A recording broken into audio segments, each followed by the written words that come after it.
E a partir de agora teremos a palestra, tema Políticas Educacionais para a Diversidade. Vamos convidar o diretor do Departamento de Políticas para a Diversidade, DPDI, senhor Maílson Rafael. Aí vem ele.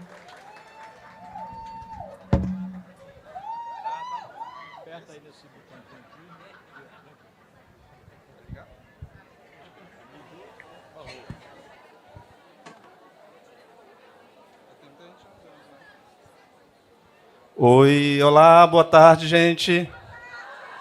Tudo bem? Ainda temos muita gente andando, passeando para lá e para cá. Vamos dar uma sentadinha aí para a gente começar nossas atividades da tarde, né? Antes da gente iniciar, a gente vai fazer um pequeno momento. Assim como a Emily fez pela manhã, eu quero que vocês fiquem de pé. Mas que dessa vez vocês realmente fiquem de pé, porque de manhã vocês não ficaram, né? A Emily fez o convite e ninguém levantou. Então, fiquemos de pé, rapidinho. A gente acabou de voltar do almoço. Todo mundo feliz da vida. Inclusive, secretária Gel, que almoço maravilhoso que a senhora nos proporcionou hoje, juntamente com toda a nossa equipe, né? Já todo mundo de pé, ainda tem pessoas sentadas. Vamos lá, fiquemos de pé. Dê uma olhadinha ao seu redor, por favor. Olhem as pessoas que estão ao seu redor. E dê um abraço muito apertado em alguém que você não conhece. Vamos lá. Vamos abraçar alguém que você não conhece. Pergunte seu nome. Se apresente. Faça uma interação. Inclusive, eu vou conhecer a minha amiga aqui do palco. Como é o seu nome? Alice. Professora Alice, professor Rafael, um abraço. Muito obrigado. Simone, abrace uma pessoa que você não conhece.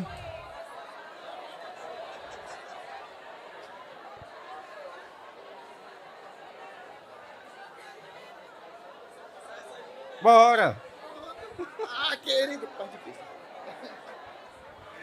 podemos sentar, gente. Muito obrigado pelo momento de descontração, tá bom? Uma salva de palmas para vocês. Ainda tem gente se conhecendo. A Simone não conhece ninguém. Ela está aqui no meio, à disposição para quem quiser abraçá-la. Que legal esse momento, gente. A gente está aqui agora para a gente falar um pouco sobre as políticas educacionais para a diversidade e inclusão.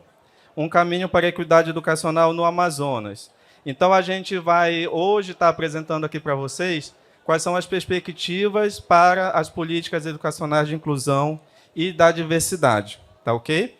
Eu sou o professor Maílson Rafael Ferreira, estou hoje como diretor do Departamento de Políticas Educacionais para a Diversidade, o DPDI, um departamento novo na secretaria, mas que já está cheio de gás, certo? Assim como já foi falado por outros colegas, vim como aluno de escola pública, estudei em faculdade pública, Universidade Federal Pública, e também me sinto lisonjeado de estar aqui hoje, trabalhando na Secretaria de Educação. Aí a nossa abordagem ela vai se voltar em torno, inicialmente, das políticas educacionais, que nada mais são do que aquelas diretrizes, as normas, as leis, os programas que vão nortear as nossas políticas públicas e as nossas redes de ensino como um todo, né? Então, as políticas educacionais elas são criadas a nível nacional, elas são pensadas para que elas sejam levadas até o público educacional, né, que são os nossos estudantes, e eles permeiam toda a educação pelo nosso país. Então, a gente tem as políticas federais, que são refletidas nas políticas estaduais e, por sua vez, também nas políticas municipais, e elas precisam estar interligadas, conversando entre si, para que elas consigam ter resultados positivos, né? Uma política pública, por sua vez, ela precisa ser inclusiva. E, para ela ser inclusiva, ela tem que respeitar as diversidades. Quando a gente fala de política educacional inclusiva, a gente precisa olhar para as diferenças que estão presentes em toda a nossa população educacional, seja ela de cor, de raça, de etnia, seja ela de gênero, seja ela de diversidade sexual ou pluralidade religiosa, né? E aí o Celso Vasconcelos ele fala muito bem que uma política educacional inclusiva ela deve ser pensada para atender à diversidade humana, pois toda inclusão é uma forma de negação do direito básico à educação. Então, se a gente exclui, a gente está negando o direito à educação de qualquer indivíduo, né? E aí a gente tem uma pergunta aqui para vocês. Por que a diversidade e a inclusão elas são cruciais na educação? Qual é a importância de nós entendermos que as pessoas devem ser tratadas com igualdade, porém respeitando as suas diferenças, né? E aí, nessa imagem, a gente tem ali pessoas com diferentes condições físicas, com diferentes cores, situações que a gente pode, de repente, olhar para lá e ver que alguém tentar enxergar uma questão religiosa em alguma dessas figurinhas, mas a gente não tem, na verdade, que sair julgando só por olhar. A gente tem primeiro que dar a oportunidade de conhecer para poder a gente tentar entender e tentar solucionar questões de discriminações, questão de racismo, questão de homofobia ou qualquer outra situação negativa no ambiente escolar e também na sociedade, né? E aí a gente fala um pouco do conceito da política de inclusão, né? Elas são iniciativas e boas práticas que buscam guiar ações de diferentes instituições que vão garantir a inclusão de todas as pessoas, independente de fatores que as diferenciem, né? Então, o nosso foco, quando a gente começa a fazer uma política inclusiva, é a gente também promover uma equidade educacional, porque quando a gente consegue respeitar diferenças e perceber que as diferenças elas são importantes para o nosso crescimento cultural, nosso crescimento social, a gente consegue permitir que as diferentes pessoas consigam ter resultados importantes dentro da nossa sociedade, não somente na escola, né? O foco, então, também é combater diferentes tipos de discriminação, como já falado anteriormente. E lá em 1994, nós tivemos lá na Espanha a Declaração de Salamanca, né, que foi um grande encontro que foi feito pelas Nações Unidas e que a gente teve a discussão primordial de como que a gente deve tratar as pessoas que necessitam de educação especial. E aí a gente passa a falar da questão da inclusão das pessoas com necessidades especiais ou com alguma situação de... deu só um branco, como é a pessoa que é superdotação, né? Que é superdotada. Então, a gente também tem que pensar na inclusão dessas pessoas dentro do ambiente escolar, não somente num atendimento educacional específico, certo? E aí, a Declaração de Salamanca, ela visava concretizar o direito à educação, mas considerando as características dos alunos, propondo pedagogias centradas na criança e respeitando suas limitações e potencialidades. Ou seja, eu não posso cobrar todo mundo da mesma maneira. A gente tem que permitir diferentes formas para que aquele estudante que tem uma potencialidade diferente do coleguinha, ele também consiga aprender e aprender de forma satisfatória.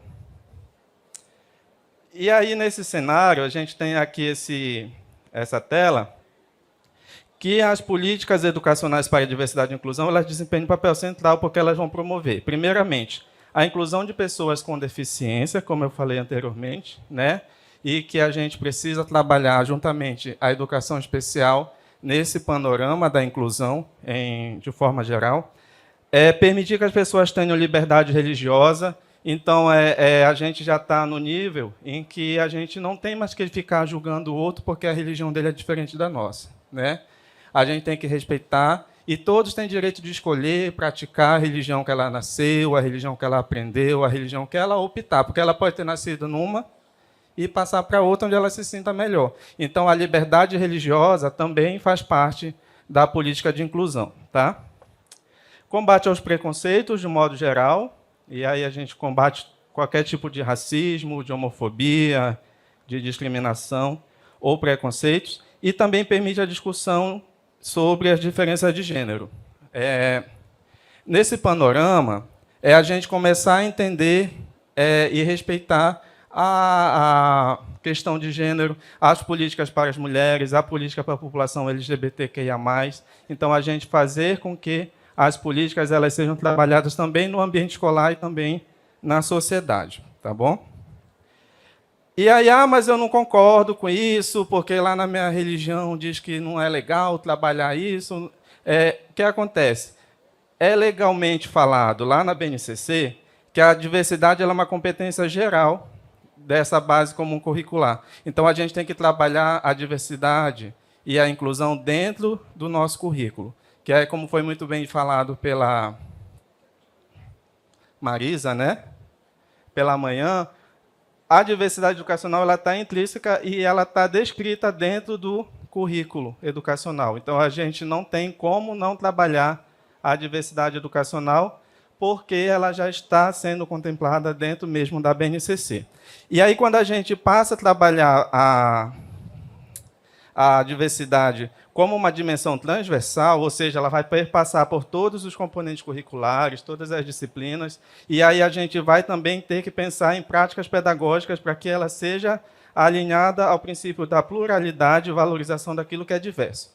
Então, a gente tem, de fato, que trabalhar a diversidade no ambiente escolar, em especial no cumprimento do currículo, porque ela vai permitir com que a gente faça a inclusão dentro da escola. E aí a diversidade ela também tem que ser pensada não somente como uma iniciativa simples, não somente como comemoração de datas festivas, né, ou que lembram lá da situação. Então, por exemplo, a gente não tem que estudar sobre a cultura africana somente no período do mês da consciência negra. A gente pode desenvolver ao longo de todo o currículo a abordagem, não somente naquela data lá que é comemorada o dia lá do Zumbi dos Palmares, né, em homenagem a ele, em alusão a ele. Então, a gente tem que começar a entender que a diversidade já tem que estar dentro de todos os nossos momentos escolares. E, para além disso, quando a gente trabalha a questão de diversidade e inclusão, a gente torna um ambiente escolar com vantagens. Por exemplo, em termos emocionais, aquele aluno que ele se sente mais discriminado, ele sofre bullying, ele só vai deixar de sofrer bullying quando o coleguinha que pratica entender que ele não deve praticar, né? E aí a gente começa a trabalhar também a cultura de paz nas escolas, para que o aluno ele entenda, ele se sinta bem emocionalmente, para que a gente leve a ele um ambiente onde ele se sinta confortável, apto a estudar, com que ele se sinta bem e acolhido, principalmente, né? Porque sem acolhimento o aluno ele não se sente seguro, e também a gente entender que o diretor escolar, o professor, o pedagogo, ele pode proporcionar essa rede de acolhimento para o aluno que necessitar. E aí, quando a gente começa a entender as questões de diversidade, respeitar e fazer com que a nossa comunidade como um todo entenda isso, a gente transforma e ganha benefícios de conhecimento para estudantes, educadores e também para a comunidade como um todo. Tá ok? E aí agora a gente fala aqui mais, continuando falando da importância, a gente tem as nossas modalidades específicas que trabalham a diversidade, o atendimento das populações que necessitam de um atendimento específico, né? Então, a gente tem a educação de jovens e adultos, que permite a educação dos jovens adultos e idosos que não puderam aprender na idade certa, então eles necessitam de uma adaptação curricular, de uma adaptação pedagógica, elas precisam de novos projetos. Então, a EJA ela permite que a gente atenda essa população não escolarizada na idade certa. Nós temos a educação do campo, águas e florestas, em especial na região amazônica.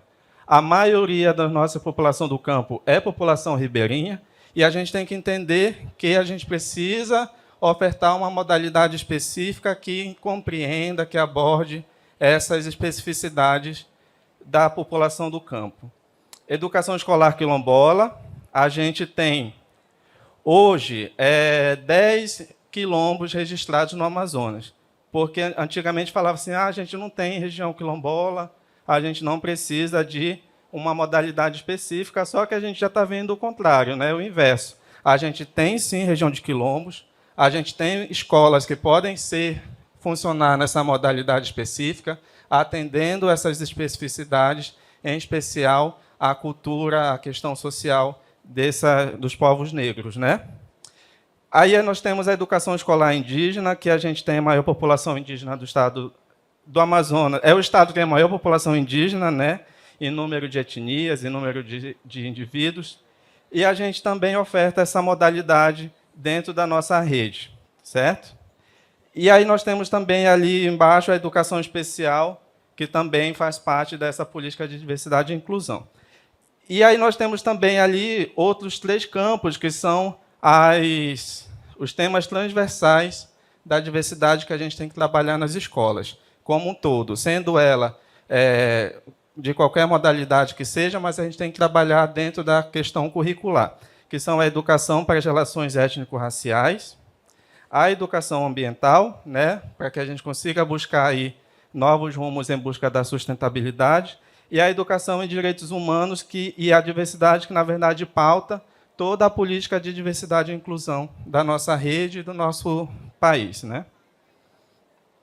E aí, pensando na importância da gente trabalhar a diversidade e fortalecer as modalidades específicas, foi criado na SEDUC no ano 2024, mais especificamente no mês de março, o Departamento de Políticas Educacionais para a Diversidade, o DPDI. Então, a gente tem hoje um departamento que é responsável pelo planejamento estratégico das políticas de inclusão e diversidade dentro da nossa rede.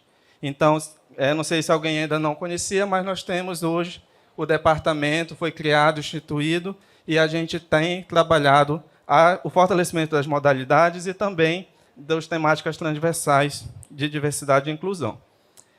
E aí, aqui, no caso, a gente tem a nossa organização atual, o Departamento de Políticas Educacionais para a Diversidade, onde eu estou como diretor. E aí eu queria chamar aqui à frente o meu gerente de Educação Escolar Indígena, só para vocês conhecerem. Deixa eu ver se ele ainda está por aqui. Professor Sansão Flores. Está levantando, tá? E a professora Kátia Regina, que é a gerente de Atendimento Educacional Específico e da Diversidade. Então, essas são as 2 pessoas que estão como gerentes. Professor Sansão, da etnia Ticuna, região do Vale do Javari, do Alto Solimões, nosso gerente de Educação Escolar Indígena, e a professora Kátia Regina, que quase ninguém conhece a professora Kátia, né? Ela é uma pessoa anônima, praticamente, na SEDUC. E aí a gente tem essas 2 pessoas como sendo nossos gerentes, tá bom? E nós temos também ligados, obrigado, professores. A gente tem também, dentro da HED, a coordenação de jovens e adultos, a coordenação de avaliação eletrônica e certificação, que trabalha a parte lá do provão eletrônico, a coordenação de educação ambiental para a sustentabilidade, a coordenação de educação, direitos humanos e diversidade, e a coordenação de educação do campo, águas e florestas. Então, a gente tem todas essas coordenações dentro da HED, tá? Ok?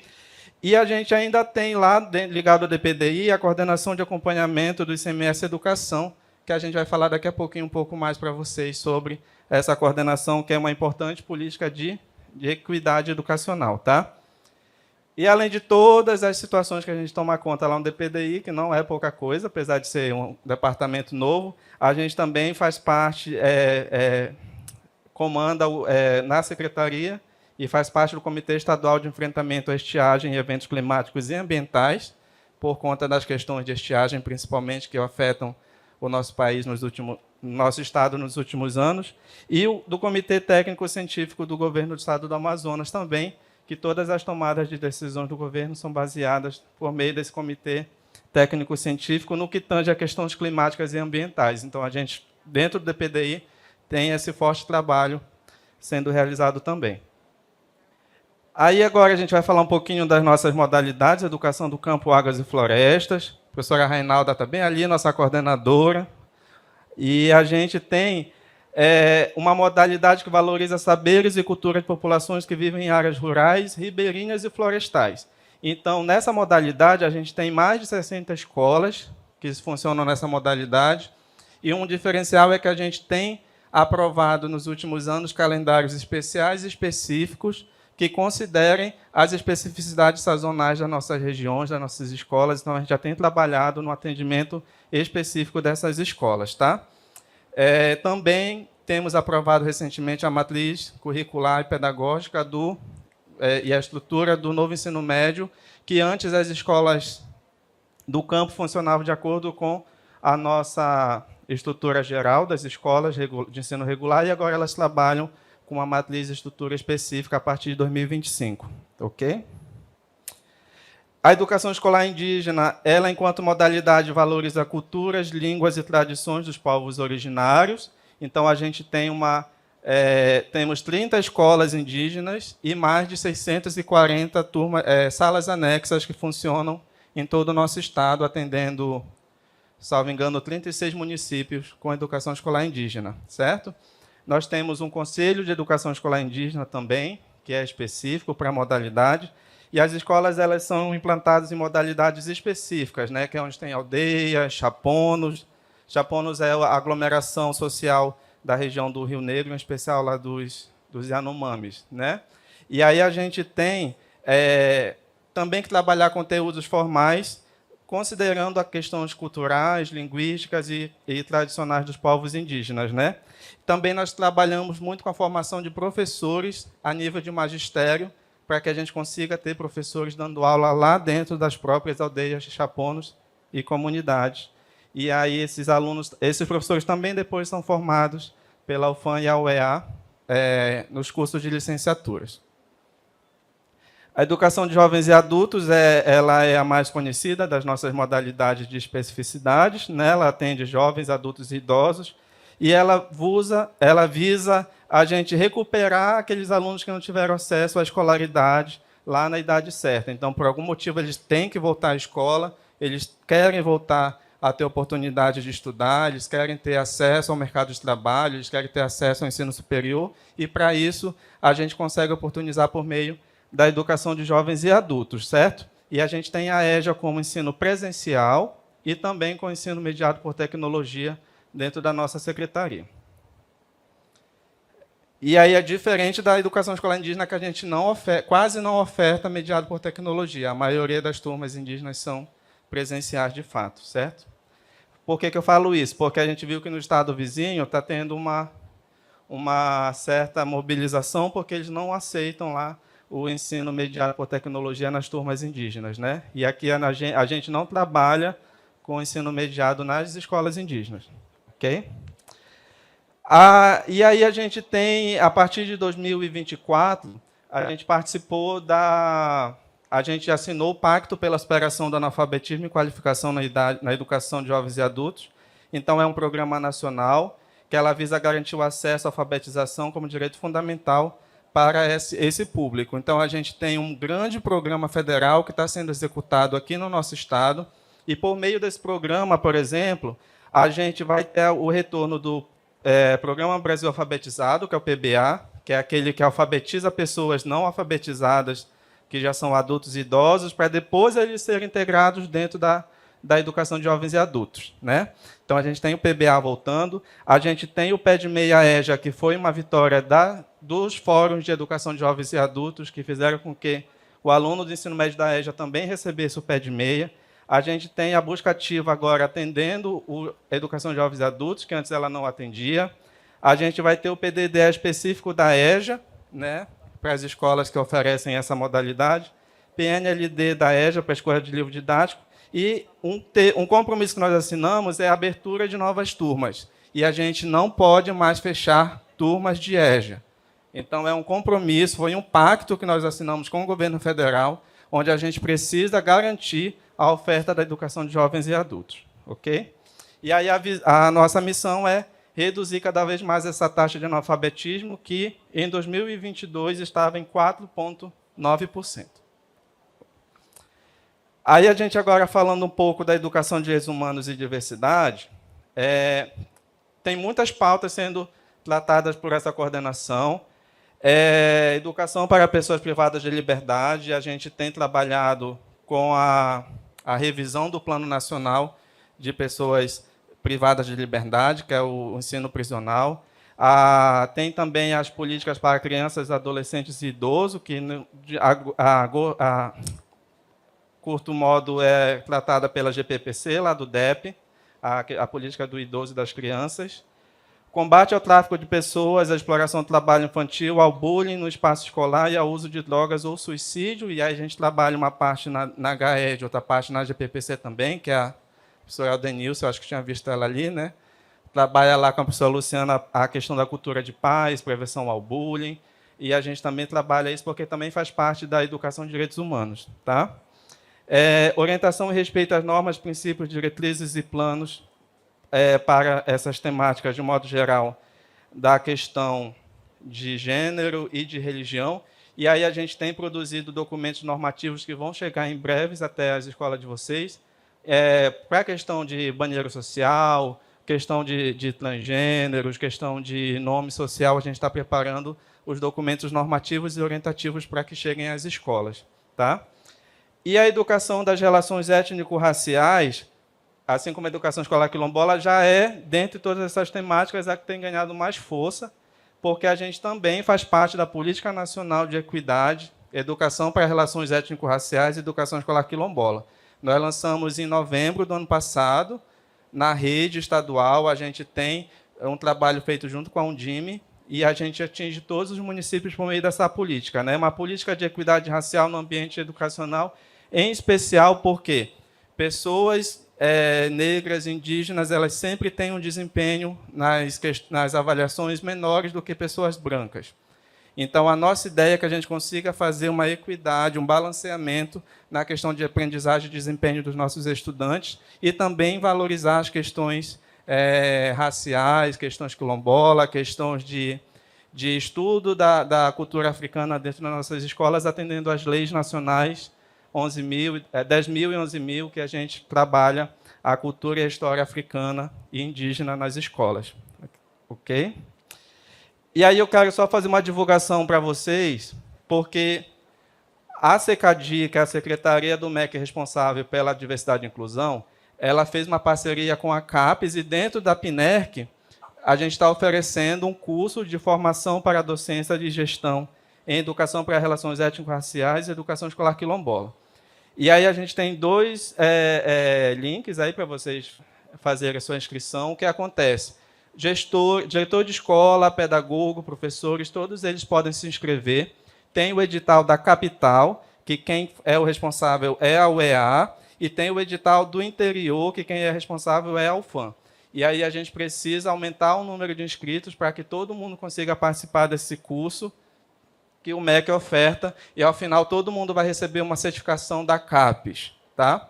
Então, é um curso muito bom, uma carga horária excelente para que vocês consigam fazer a sua inscrição e também mobilizar professores e pedagogos nas escolas. Tá bom? Ainda tem muito tempo ou pouco tempo? Como é que está? 10 minutos. Então, a gente vai falar de um outro programa agora que está lá no nosso departamento, que é o ICMS Educacional. É uma política que foi baseada na política lá do estado do Ceará, que deu muito certo e que foi levado para todo o Brasil, onde os estados eles precisam melhorar os seus indicadores, os municípios precisam melhorar os seus indicadores educacionais para que eles recebam uma fatia do ICMS, que é o Imposto de Circulação sobre Mercadorias. Então, para ele receber, ele tem que promover equidade educacional no seu município, na sua rede, e aí, se o estado como um todo melhorar, a gente, enquanto Estado, SEDUC, também recebe uma pontinha a mais por meio do VAA, que é o valor aluno, que a gente recebe por cada aluno no ano. Então, o ICMS ele é uma política que melhora a aprendizagem, porque os municípios vão investir no aprendizado, em especial dos anos iniciais no ensino fundamental. E é importante que a gente dê apoio para os municípios, porque esses alunos depois também serão da nossa rede estadual. Então, a gente já vai receber eles com melhor índice de aprendizagem. E aí a gente também aumenta a questão de equidade para que a gente tenha o balanceamento, que hoje a gente tem, infelizmente, essa diferenciação no desempenho educacional. Aí ele também considera o nível socioeconômico dos estudantes, que eles têm que diminuir as diferenças socioeconômicas por meio desse programa. E aí também a gente passa a receber mais recursos e, através dessa política aqui, também tornou obrigatório a avaliação por cada estado, que aí, no caso, a gente tem o SAADEAN, agora sendo anual. Então, o ICMS Educação ele fez com que o SAADEAN ele passasse a ser uma avaliação feita a cada ano. Então, todos os anos a gente vai ter SAADEAN para a gente também medir o avanço ali quando a gente está falando da alfabetização na idade certa, né? Então, essa política também está lá conosco por conta de ser uma política que provoca a equidade educacional. Falando um pouco agora sobre a educação ambiental, também está lá dentro do nosso departamento, né? É um tema transversal que ele faz com que ele esteja presente ao longo de todo o currículo também, trabalhando todas as disciplinas, e a gente faz com que a gente busque o melhor entendimento das questões ambientais, climáticas, e aí a gente consiga entender um pouco melhor sobre a questão de sustentabilidade. A professora Thelma Prada, nossa coordenadora, está ali, da Coordenação de Educação Ambiental, e a Coordenação de Educação Ambiental também trabalha a questão de preservação de região de fronteiras, que a gente sabe das questões de migração, que é constante, que inclusive a gente também trabalha a questão dos migrantes no departamento, mas a gente também trabalha, por meio da educação ambiental, a questão da proteção de região de fronteiras, né? E aí eu acho que vocês já conhecem um pouco sobre o Fazenda Escola, que é um programa que nós temos na nossa rede, sobre as escolas da florestas, que a gente já inaugurou uma, ano passado, a gente vai inaugurar outras, e a gente tem também esse trabalho sendo feito dentro da nossa rede. E aí, já aproveitando também, a gente vai ter esse ano a 6ª Conferência Nacional Infanto-Juvenil pelo Meio Ambiente, cujo tema é com educação e justiça climática, nós vamos transformar o Brasil, né? Então, a gente tem que todas as escolas elas vão ter que fazer as suas conferências até o dia 16 de maio de 2025. Então, em breve, a gente vai estar fazendo reuniões, dando orientações para vocês de como fazer. Depois, a gente vai realizar as conferências estaduais, que tem que ser feito até o dia 20 de junho, a nossa conferência. E depois, os alunos e professores que forem avançando, eles chegarão à Conferência Nacional, que vai ser de 2 a 4 de setembro. Então, essa política ela está retornando. Ela teve, alguns anos atrás, até a 5ª, deu uma parada, agora ela está retornando em 2026. 2025, né? 2024 foi um ano de retomadas de importantes políticas para a questão da diversidade nacional.